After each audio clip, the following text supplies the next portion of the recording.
Aujourd'hui, on peut demander à une intelligence artificielle de nous guider dans une séance d'EFT. Tu ouvres ton ordi, tu écris «Je ressens de l'anxiété» et en quelques secondes, tu as une ronde toute prête qui est structurée et logique. Je me suis même dit qu'elle était plutôt inspirante. Alors, une vraie question se pose. Est-ce qu'on a encore besoin d'un praticien humain ou d'un coach humain? Est-ce qu'un algorithme peut libérer une douleur que l'on traîne depuis 15 ans? Écoute, je suis fou, j'ai voulu tester. J'ai demandé à ChatGPT de me guider dans une séance, comme si j'étais une personne sans connaissance de l'EFT et sans mon savoir. Et ensuite, j'ai comparé avec une vraie séance humaine. Et je peux te dire que la différence, elle m'a frappé. C'est ce que je veux te partager aujourd'hui, pour te montrer ce que l'EFT active vraiment et pourquoi la présence humaine fait toute la différence, même si la technologie, elle avance à grands pas. Avant de t'expliquer ce que j'ai découvert dans cette expérience, il faut juste qu'on parle une seconde de ce qu'est vraiment l'EFT. EFT, ça veut dire Emotional Freedom Technique, technique de libération émotionnelle. Concrètement, on tape sur des points du corps, ici, sur des points d'acupuncture, pendant qu'on verbalise un souvenir qui a une charge émotionnelle. Pourquoi on fait ça? Parce qu'on envoie un message de sécurité au système nerveux. Et on va activer des points du système nerveux parasympathique. En fait, on dit à notre corps, c'est bon, ce truc que tu gardes en mémoire, tu peux lâcher maintenant. Tu es en sécurité. Alors, on pourrait imaginer que c'est une technique mentale, mais c'est d'abord une libération énergétique et corporelle. Et le plus fou, c'est que ça marche même à distance. Il y a des milliers de gens en visio qui ressentent un vrai avant-après sans jamais qu'on se touche, parce qu'on parle au corps, pas au mental.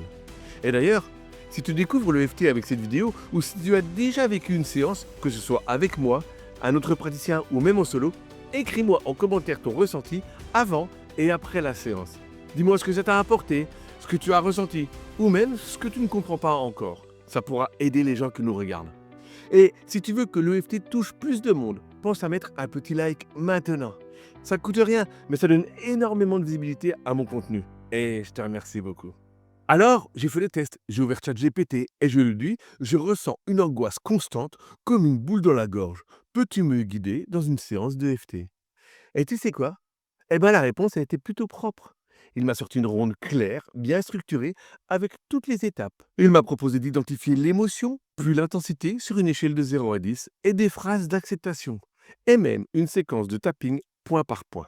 Franchement, j'ai été bluffé parce que c'était fluide et plutôt cohérent. Et pour quelqu'un qui découvre le FT, eh ben, c'est mieux que de rester seul avec son stress. Je peux te dire que l'IA, ça m'a apporté un cadre rassurant avec une forme de neutralité et de bienveillance par défaut. Et je dois vous avouer que j'ai ressenti même une petite détente. Alors, je pourrais m'arrêter là et te dire, voilà, tu peux faire ton EFT avec une machine. Mais j'ai ensuite refait la même séance avec un humain, en visio, avec quelqu'un qui me regardait et qui m'écoutait, et surtout me sentait. Et là, c'est un autre monde. Ce qui est fou, c'est que la question que j'ai posée à ChatGPT, c'est exactement la même qu'une personne m'avait posée en visio quelques jours plus tôt. Même situation, et je m'étais même arrangé pour avoir presque la même formulation.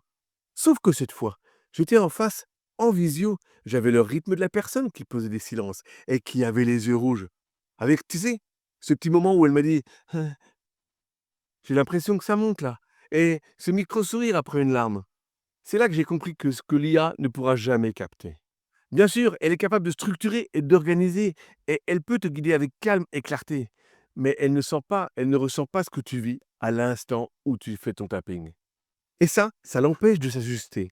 Elle ne peut pas ralentir quand ton émotion monte. Elle ne pose pas une question à la bonne seconde. Tu sais, c'est elle qui libère. Elle ne capte pas le moment où il faut plus rien dire parce que tu es déjà à 15 sur 10 en émotion. Et elle ne sait pas poser des silences, ni voir ta présence. Ce jour-là, quand j'étais en visio, j'ai juste dit: «Hé, reste là, ne parle pas, respire».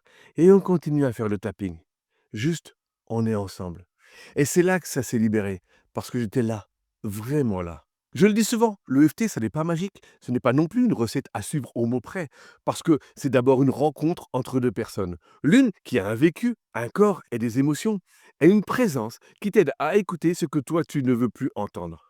Tu sais, ce que ton mental veut fuir ou ce que ton corps garde depuis trop longtemps. Cette personne, elle va te chercher dans ton passé, par son questionnement, chercher le traumatisme initial, celui que tu as enfoui inconsciemment. Et si je voulais lancer une punchline, je dirais que l'IA, c'est un outil. L'humain qui t'accompagne, c'est l'instrument. L'outil, il fait ce qu'on lui demande. Et si on n'a pas la connaissance de la technique apprise en formation, on ne sait pas où aller chercher ce fameux trauma initial et où on refuse d'aller là où ça fait trop mal. L'instrument, lui, il vibre avec toi. Il joue avec tes silences et il entend ce que tu ne dis pas. Il sait s'adapter à l'instant. Aussi parce qu'il reçoit plus d'informations que l'IA. C'est pour ça que je continuerai toujours à défendre la puissance de l'humain. Même si, après avoir commencé un accompagnement, une ronde personnalisée, ça peut t'aider, sachant que le coach ou le thérapeute, lui, pourra rectifier le tir quand vous serez en visio. Voilà, je voulais te parler des deux parce que j'en entends souvent parler sur les réseaux et c'était pour moi un sujet capital. Voilà, on arrive à la fin de cette vidéo. Tu sais, on est souvent des milliers à regarder une vidéo comme celle-ci, à se dire, c'est intéressant, puis on passe à autre chose.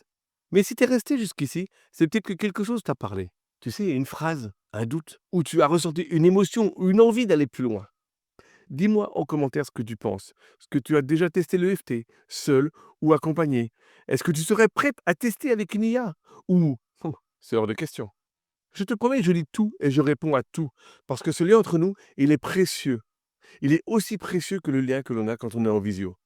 Et si cette vidéo, elle t'a éclairé, touché ou simplement fait réfléchir, fais-moi un petit like, un pouce ou partage à tes amis. Parce que c'est un grand coup de pouce pour moi. C'est ce qui me permet de continuer à créer, à partager et à rendre tout ça accessible à plus de monde. Et entre nous, c'est peut-être comme ça que cette vidéo atterrira dans le fil d'un ami à toi, qui en a vraiment besoin. Et si toi, tu sens que c'est le moment, et si tu veux tester une vraie séance avec une vraie présence, je suis là. Tu trouveras un lien en description pour me contacter. Il n'y a aucun engagement, c'est juste une rencontre, une conversation et peut-être un début de transformation. Allez, à bientôt.